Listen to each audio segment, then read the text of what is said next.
Good afternoon, and thanks for attending Cutting Tool Engineering's Ask CTE Contributors event. I'm Dennis Spaeth, the owner and publisher of Cutting Tool Engineering, and I'll be serving as the moderator of today's one-hour webinar. Before we begin today's webinar on milling, I'd like to call your attention to the rest of the webinars that we have planned for this year. So we have two different styles, Lunch and Learn, which is a 30-minute long webinar, and today's is Ask CTE Contributors, which is a 1-hour version. We've got them running every other month. So next month we have a Lunch and Learn in March, and that is on drilling, and it's going to be based on an article by Unisig, and it's about deep hole drilling. That's March 22nd. We have another one, an Ask CTE Contributors event coming up on April 26th on turning, and that's based on an article that our CTE editor-at-large, Alan Richter, is writing. It's called Making the Grade. It's basically about the using the proper cover inserts, as you can read there, when roughing steel. As we get more information about these webinars, we will be adding them to the webinar descriptions on our website. After that, in May, we have sawing, a Lunch and Learn, deburring. We have some information on that. That's by James Engineering, and not a lot of detail yet because that's still a few months away. And as you can see there are some, finishing, micro machining, reaming, grinding, parts marking, and machining medical materials to finish out the year. At the conclusion of this webinar, you're going to see a feedback survey, and we're going to just encourage everyone to stick around right after I close the webinar to answer. There's 4 questions. I just want to get people's feedback, try to improve this whole format so that it meets your needs as best we can. So, all right, so let's move on to just a quick tour of our GoToWebinar format here. There's like a GoToWebinar control panel that you should see somewhere on your screen. It looks like this, and I just want to zoom in on that, kind of familiarize everyone with the controls there. There's a button, this little arrow here. If you click on that, that'll collapse this window so that it looks like that, if it's in your way and you want to move it out of the way. If you want to open it, just click on that same button again, and it'll reappear. There's a little icon down here that's what they call the raised hand icon, and essentially this button can be used by attendees to let us know if you have a question, or if we do a spontaneous poll during the webinar, we'll request attendees to click on the raised hand if the poll question applies to you. So if we're asking someone to affirm that that's how they feel about something, they would click that icon. We may not be doing that, but we do have 2 polls that we're going to get into in a minute, but those are more formal polls. So the rest of this is just showing you where the handouts of today's webinar are located in this control panel. And we do have 3 handouts. One is the article that this webinar is based on, and the other one is for contacts, and one is for Sangram's, the presenter today, his presentation. And you'd see those right in here, and if you click on one during the presentation, it'll open up a separate window, and from there you'll be able to download the PDF. Here's where the questions are, the question panel. So there's a message there from me welcoming you to the webinar today, and if that's right in here. And if you have a question that you want us to address during the question and answer session of today's webinar, this is the box where you would enter that question. So you would just type your question right in there, and it can be either something about the subject of today's webinar, or it could be if a member of the audience is having any kind of a technical issue with the audio or the visual, let us know, and our digital developer, my son Tim Spaeth, will help you out in the chat area. So once you're done typing your question, you just hit that send button there. And when you do, you should see your question pop up there in the questions panel. And now I'm going to move on to today's webinar, which is based on the feature article, A Lighter Touch, published in the February 2023 issue of Cutting Tool Engineering magazine. The article offers insight into adding tool life and gaining productivity advantages when performing face milling and unrepeated shoulder milling operations for automotive manufacturing. You can download a copy of this article in the handout section of the GoToWebinar control panel, which for me is at my right. It can be moved around anywhere you want, but if you open that up, there should be 3, and you'll see the article just called A Lighter Touch, February 2023.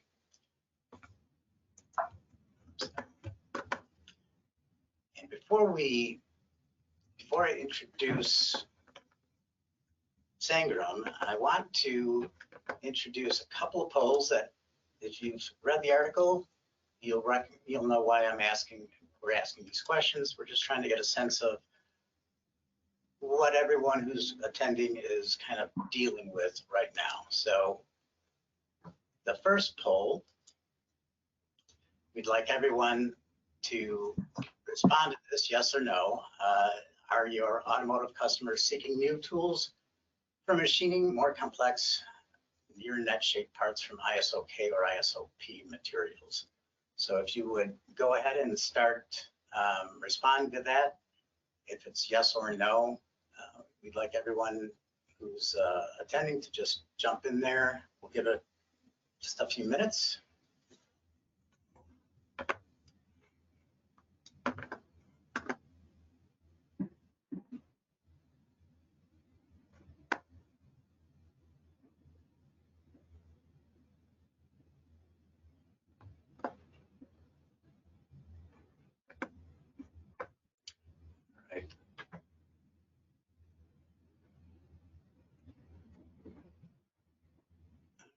I think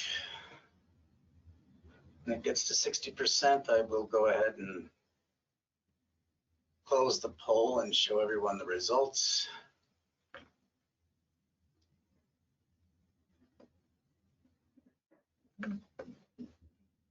All right, I'm going to go ahead and close it.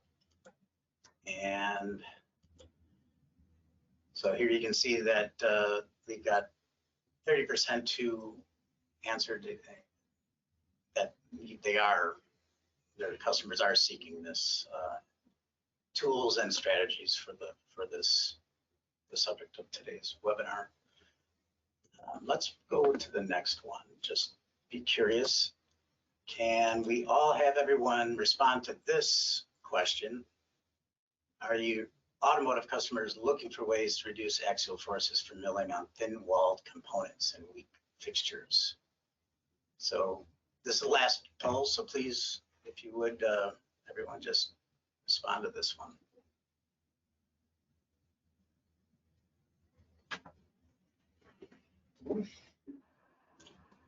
Looks like at least half.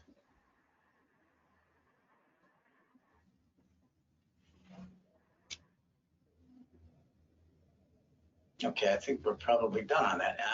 So I'm going to go ahead and close that, and it's half and half on this one. So that is interesting. So I'd say some of this is not. Some of you are here not because of automotive necessarily, and that is good for us to know. So Sangram, I am going to move on now to our introductions. I'm again the moderator and host. By now you're sick of me talking, and it's my pleasure to introduce Sangram Dash. He's a global product application manager for indexable milling at Sandvik Coromant. It's a title he's held for the last 8 years. Previously, in his 17 years with the international cutting tool maker, Sangram served as product manager for indexable milling in the India market. In his current role, he is primarily responsible for ensuring that products developed by Research and Development Department meet customer demands related to milling applications. He is based out of Gävle, Sweden. I hope I pronounced that right. And with that, Sangram, I'm going to turn over the presentation to you.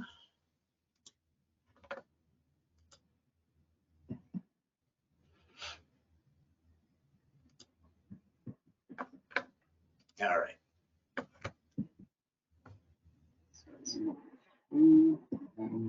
There you go. I'm going to mute myself for the time being. If you have any questions, Sangram, just let me know, but you have the floor. Do I have shared the right screen a little bit, or I would do swap screen? Yeah, swap that. Yeah, there you go. So there you go. Now you can see the screen. Yeah. Hello and good morning, everyone.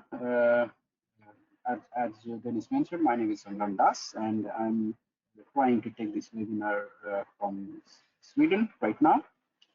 And as per our company policy, we care about safety a lot. So I'm assuming that everybody who is attending this webinar is right now at a safe place, and they know just in case if something happens, then they know the emergency contacts, and everybody is safe and sound while listening through this particular presentation.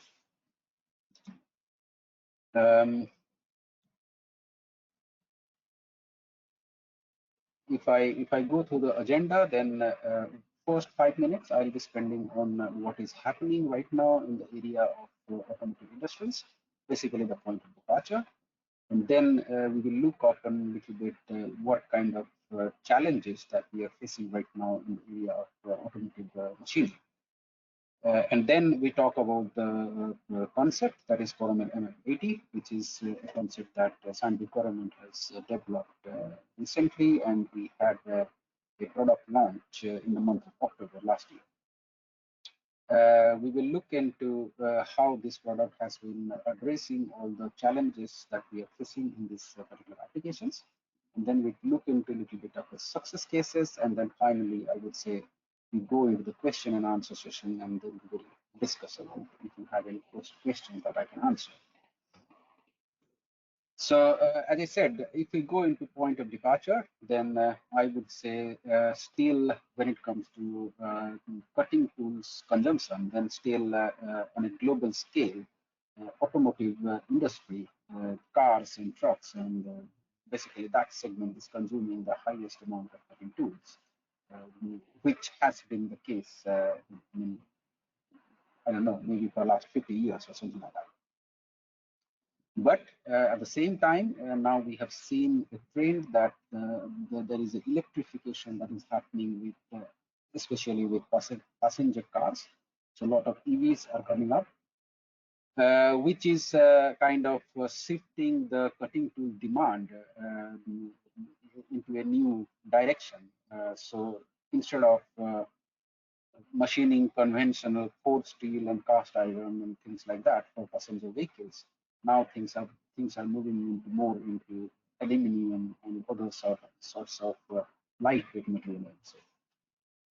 But then if we talk about commercial vehicle, trucks and bus and heavy equipment vehicles, then we are still continuing with this forged steel, cobalt chrome, and modular cast iron and gray cast iron, that kind of material.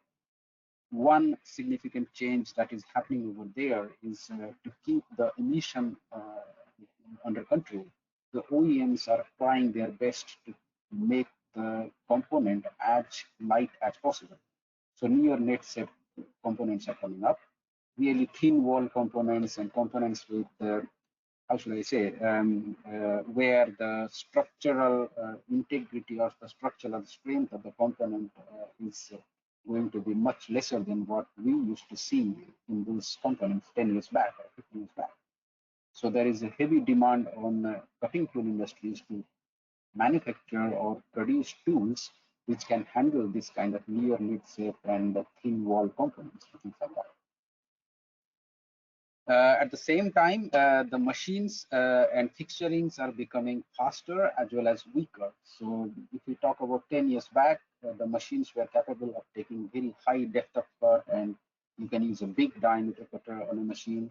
But that trend is changing. Our customers are moving towards machines which are capable of handling smaller diameter cutter, but those can be run at a very high table feed or something like that.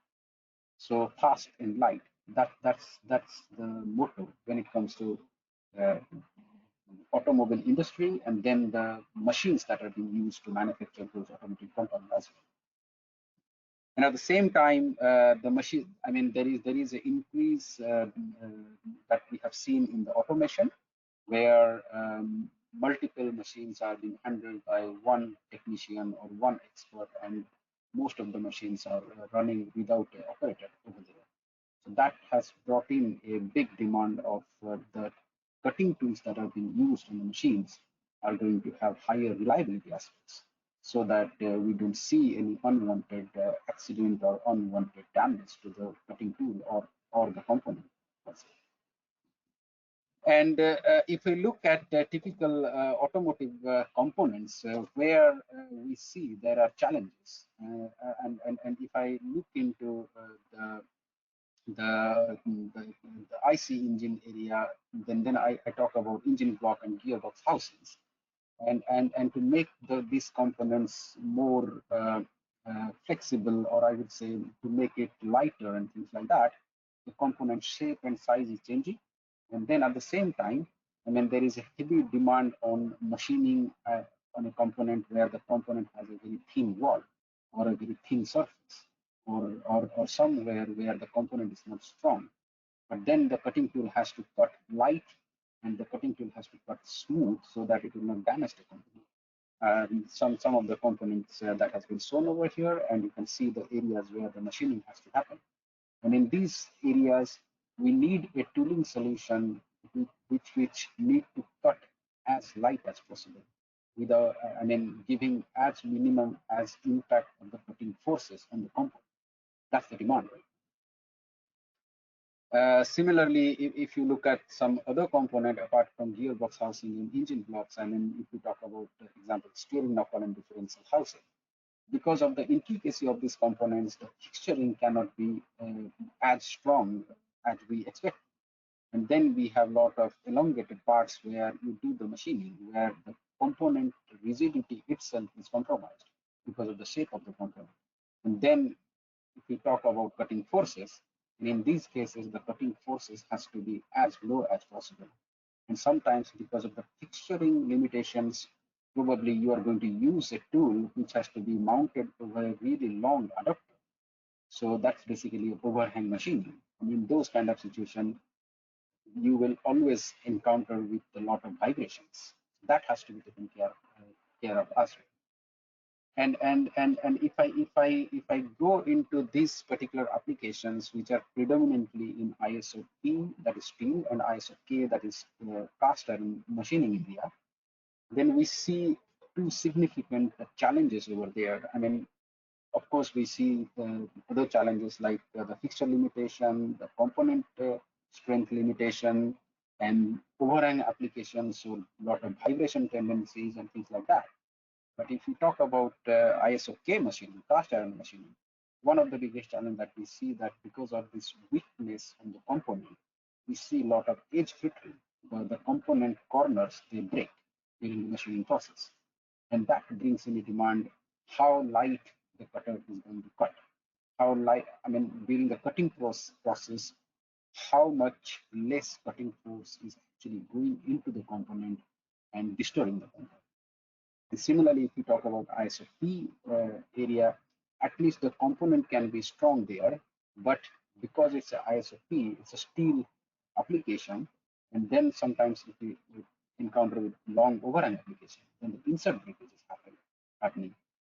And both of the situation is not good for our daily machining activities or daily production environment. So in some way, we have to come up with solutions, or I would say smart solutions, which are going to avoid these kind of challenges, or which can actually overcome these kind of challenges and give us a really good machining environment, safe and reliable, as well as a really economical and productive machining environment. And to address this kind of challenges, this is the solution that we have come up with recently. The solution is called Coromant MF80, and this particular product is designed for ISO P and ISO K face milling and non-repeated solder milling applications. And to keep the solution simple and to keep the solution as user-friendly as possible, Sandvik Coromant has done a unique thing over here. We have actually taken the technology from one of our existing products, Coromant 345. And Coromant 345 is a face milling solution that we have been having since 2009. And we have taken that proven solution and we reoriented the cutting edge of that solution and brought this solder milling solution from there. So technically speaking, we are already working with a reliable solution that we have in our portfolio, and then trying to improve upon it and try to make it even better for the application that we talked about just before. If we look at the solution, this is basically a 89.5 degree, or I would say close to 90-degree approach angle solder milling solution. And we have internal coolant and arbor mounted cutter bodies, and probably one of the significant change that we have brought in is basically the new lightweight design of the cutter body. And then we have the shim protection. We have insert, which is size 14, and the insert is having cutting edge on both the sides. So 4 plus 4, 8 cutting edge solution, and the maximum depth of cut up to 9 millimeter. And then of course we have corner radius and wiper land option, which is going to give you a really good surface finish on the component. If we talk about some of the features in the cutter body, as I said, we have the cutter body with the seam protection. We'll talk about it in the next slide. On this slide, what I would like to emphasize is basically what we have done with the cutter body design. I mean, Coromant MF80 is going to look different than any of the previous Coromant concepts that we have been supplying to the market from years together. And if we compare it with equivalent some other concept of Coromant, we will find that this cutter body has a cutter body weight which is almost 35 to 40% lighter than our regular conventional design. And that itself is going to bring in a really good advantage when you are using the cutter at a long overhand, and particularly when if you are using it along with a silent wheel adapter or a vibration damping adapter.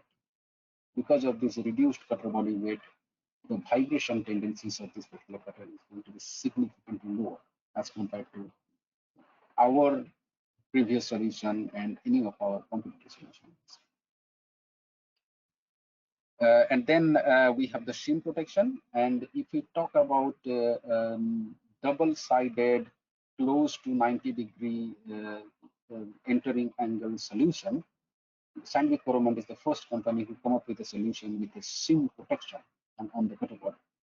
And the shim is going to protect the damages of the cutter body, and it will minimize the effect of the accident. But at the same time, the shim works as a locking mechanism for the insert itself. So that is what is going to give you a really close axial and radial runout, which is basically going to show results on the quality of the component that you are machining with this particular solution.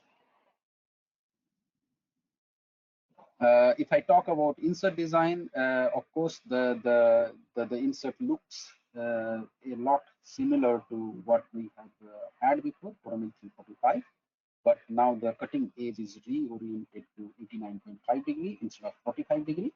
So it will be a solder milling solution. And the cutting edge geometry has been designed in a way that it will, even if the insert is sitting negative on the tip seat, finally the cutting effect is going to be positive.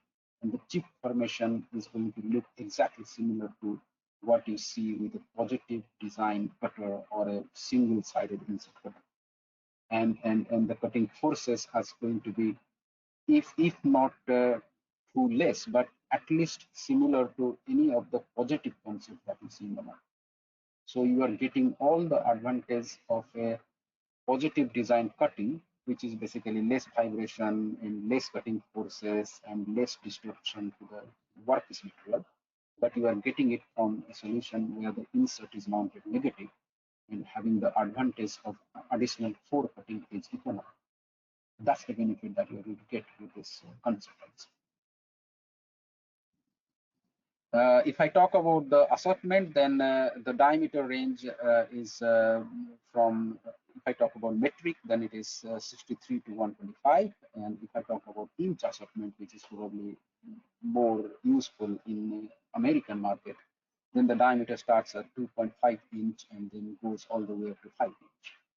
And then we have insert with one geometry, that is M50 geometry, which is basically going to be roughing and semi-roughing geometry, not so much for finishing. If you are looking a finishing range between 0.8 to 1.6 RA, then this is the geometry for you. If you are looking for something lower than 0.8 RA, probably this is not the solution. This is not a finishing cut. And then we have come up with 4 grades, 2 grade for ISO P application and 2 grades for ISO K application. Some process consideration, as I said, the insert is designed for 9 millimeter depth of cut. The cutting edge is prepared for 9 millimeter depth of cut, but we have prepared that 9 millimeter to considering the fact that a lot of this automotive component that we are going to machine with this concept is going to have some casting variations or forging distortion or forging variations. Practically, when we're using it, I think it's best that if we use the cutter within 6 millimeters, and that is where you will get the best performance out of the cutter. In the beginning, I have mentioned that the cutter is for non-repeated solder milling. So if you are doing a solder milling operation, then probably you can do a single pass solder milling with 9 millimeter depth of cut or 6 millimeter depth of cut. But just in case, if you want to do a repeated solder milling, if you have more material to remove, then you have to go with the step of 0.5 millimeter, and then you can go to the next step and do further depth of cut machining. While using the concept, I mean, we need to take care of few things. I mean, this is basically an illustration where you can see the component is mounted on a table, flatbed table with a solid fixturing on this side and probably a flimsy or weak fixturing on this side. And then if the component is mounted like this, then probably machining down towards the table is going to be the best way to use this cutter, followed by if you want to do it on the side, then probably towards the solid fixturing that you have. And then probably in this direction or somewhere against where the mounting is. Probably machining in this area where it is fairly open and machining in this direction, opposite to the solid fixturing, probably are the worst direction in which you should machine.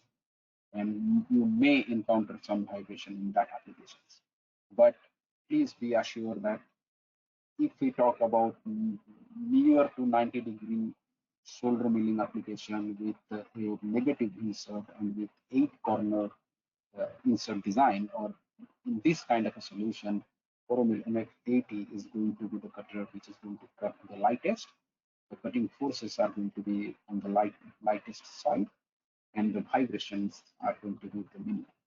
So you get a really good component quality with this kind of solution. One of the example, this is a machining that has happened on an ISOP component, component valve industry segment, and we have been comparing it with one of our competitor, and you can see that how much advantage that we can bring in if we use MF80 instead of any other competitor, I would say. And we have got a 60% higher productivity. So instead of 4.5 minutes of cycle time, we have reduced the cycle time to 2.8 minutes. And the tool life has been increased from 9 components to 15 components. And you can see the wear pattern. And after 15 components, the wear and the 80 inch, it looks fairly all right.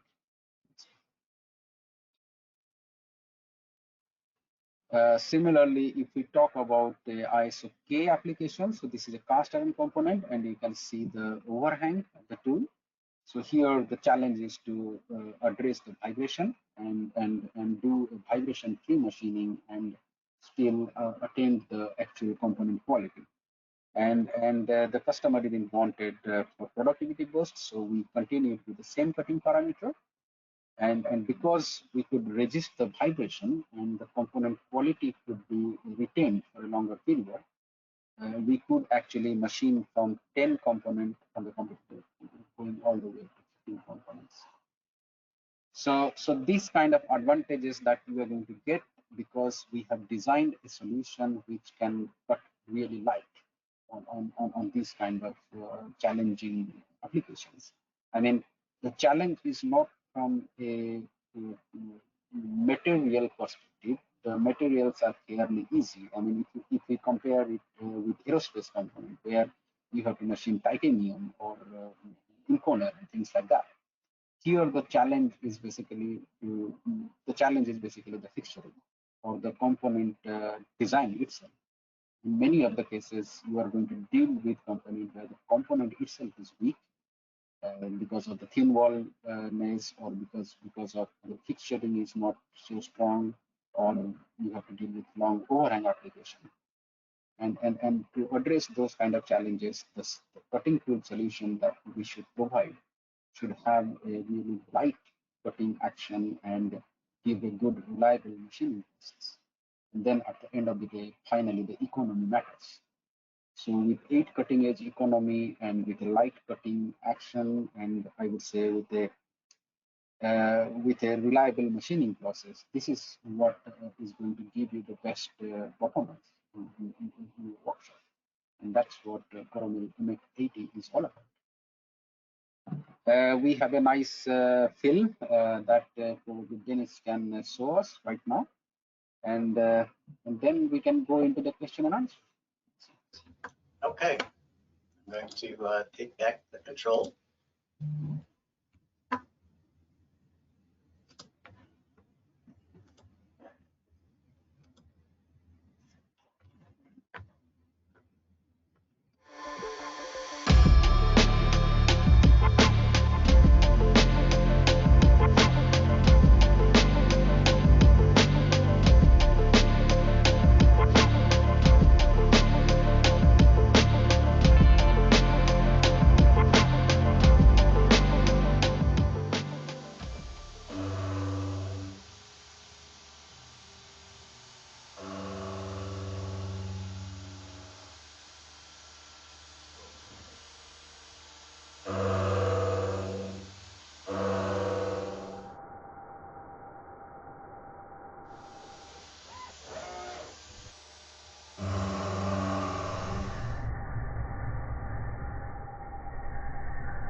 We've come to the Q&A section of today's webinar, and we're going to begin with just a few questions that we received in advance of today's webinar.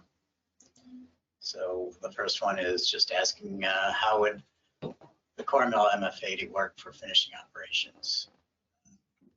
Yes, I think I mentioned it a few minutes before, but when it comes to finishing operation, I would say if your surface finish requirement is between zero point 0.8 to 1.6 RA, then this is going to be a solution that you can opt for, because we have a wiper land that is there on the insert, but the wiper land is small, 1.6 millimeter. But if your demand is below zero point 0.8 RA, then probably this is not a solution that you should opt.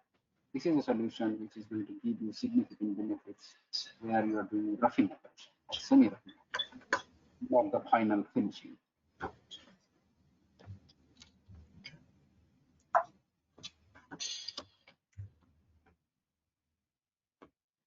What about the stainless steel machining with MF80? Really good question. Primarily, this particular product has been designed keeping in mind that we are going to serve most of the automotive applications. And the geometry that we have created, the MM50 geometry that we have created, that is optimized for ISO-P and ISO-K. Probably if we have to handle a stainless steel material in this, then we need to prepare a new geometry. The insert geometry is not, I would not say it cannot do stainless steel machining. Of course, it can do stainless steel machining, but the geometry is not optimized. So probably you will not get a good economical machining. So if I were you, then I will probably avoid using MFBT on stainless steel component.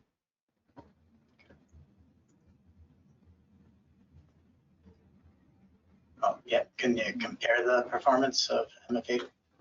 That's a really important question, and I think I should clarify over here. Coromant M49014, that is a pure 90-degree solution that we have, and in that case the insert is a four-corner positive design insert. So that is going to be an absolute first choice when you need a repeated solder milling and you need a true 90-degree wall, what you are going to machine.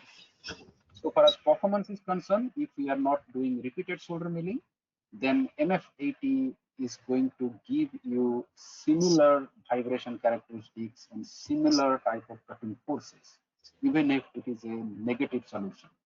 The benefit is going to be, instead of 4 corners, you are going to get 8 corners economy with MF80.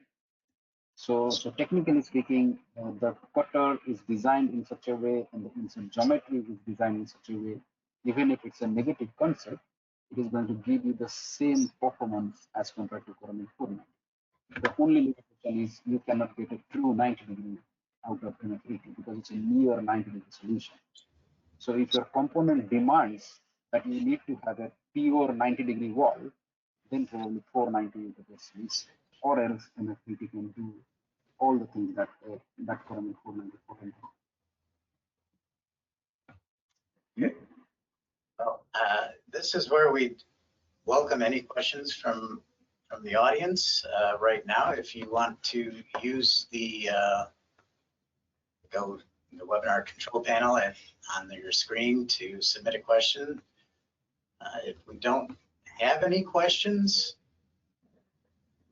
we'll just maybe talk a little bit more about that video. I think what I was kind of interested with that video is how how recent was that video shot, the demonstration? It was shot somewhere maybe September last year. Okay.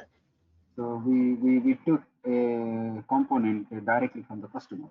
So it was a real component, one of the components that goes into Volvo trucks here in Sweden. And the challenge that the customer was having, they were using a two-edge solution there. The insert looks like a rectangle and with two cutting edges only in the front. And the reason being, none of the other solutions are actually giving the desired surface finish at the same time desired economy that they should give. They were struggling with some vibration. But with MF80, we went in there and it was instead of a 2-corner solution, now the customer is having an 8-corner solution. So the economy has been increased by 4 times. And then it does the same job, basically what single side two-way solution was doing. The customer is really happy. We are actually supplying them tools and inserts even before the introduction of the product, having the customer in confidence. We are so happy with the customer solution. You know, I noticed that, not sure if there was some, for demonstration purposes, there's some pretty crystal clear slow motion aspects to the video. Are you trying to, like, what is it exactly that you're trying to make sure everyone sees with that? Yes, one of the challenge that we see normally when we are machining with a negative concept, when the insert is sitting in a negative rack angle and having cutting edge on both the sides, one of the major challenge that you face is how the when you cut it, how the chips are being formed and how the chips are flowing out of the component or out of that cutting area. And the slow motion was basically to show that how cleanly it cuts and how cleanly the chips are being thrown out. So the chip formation and the chip flow is equivalent to any of the positive solution where the insert is mounted in a positive rack. So that we are not compromising on that. That's what was the aim, to show that slow motion so that you can see clearly how the chips are flying. Okay. I don't see any questions coming in, and hopefully that's because nobody has any questions, and there's not a technical. I'm super clear. Is there anything else that you'd want to touch on, or should we maybe close this a little early? We have about 15 minutes left. Yeah, I mean, maybe as a closing statement, I can tell that Coromant MF80 is a solution that we bring into the market, considering that there are a lot of other tooling manufacturers have been supplying this kind of similar kind of tools, but then they have not addressed this issue of this reliability. I mean, none of our competitors today supply a tool with a shield protection. So, and then the lightness of the cut, how light the cutter is cutting, and how much less vibration this concept is going to give you. So, from a machinist point of view, the solution might be looking like a very simple solution, but I would say it has a lot of uses, not only in the automotive area, maybe general engineering. A workshop who is dealing with a lot of different type of components in isothermal field. Not necessarily they have to be automotive components. It could be from anything else. And in those areas, this solution can be a really good solution in terms of how to solve your problem in vibration and high cutting forces and things like that. Definitely something to look for. Sangram, we did just get a couple of questions come in. So one is fairly easy. They're just wondering if the video that we were talking about, the one that we showed earlier, is available online. It's available on our website and it is available in YouTube. And it'll be part of this webinar as well, but it is online and you can get to it. We'll have a link to it. Once this webinar finishes, it'll be available on our website and eventually on the Sandvik website as well. But you'll be able to see just hard-coded links that can take you right to that specific video. Another question that we had is someone asking, just wants to know what competitors have tools with a similar design to the MF80. I would say if you specifically talk about similar design, then probably nobody has a similar design. Okay. But if we talk about near to 90-degree solder milling application, then probably many of the other solution providers, they have some kind of solution available. But if we talk about exactly the same design, then probably this is quite new. Okay. I hope that answers your question to the individual who submitted that, and I want to thank you. Oh, you're welcome. I want to thank our attendees for asking the questions. If give it another minute, but in the meantime, just going to display this contact information screen. If there is another question that comes in the next minute or so, we'll try to get it in. But I don't want to keep anyone unnecessarily. We can wrap this up. And again, when we do close this webinar, there will be a feedback survey that pops up as soon as it's closed. Please take a few minutes and just, it shouldn't even take a minute to answer the brief questions and make any suggestions for how CTE can improve this for both you and for our presenters and the people we work with who are our contributors for our articles in the magazine, either as a writer, as Sangram was for this article, or as sources for the article, where we have multiple contributors who would be presenting in the future. So with that, this slide gives you the contact information for both myself and for Sangram. His email address is right there. You can either just jot that down, or again, you could use the control. You go to Webinar Control Panel and download that PDF file. There's a PDF of this contact screen. And again, when the video, this whole webinar, the recorded version is available on our website, should be there by the end of the day. There will also be links to all the handouts there as well. And to that video, I'll make sure I get a link to that specific video that demonstrates the performance of the MF80, and I'll also put a link to Sangram's email address so that he can get contacts from us directly. If anyone has a desire to get a hold of Sangram, I encourage you to reach out to him directly and ask him any questions that you might have. I'm sure he's willing to take the time to discuss all of this with you. Yes. Thank you, Sangram, for taking the time today. Appreciate it. I know you're in Sweden, and it's probably past dinner time there, so I guess we'll let you go. So with that, thanks so much, everyone. I'm going to close it down. Thanks, Sangram. Have a nice day, all of you.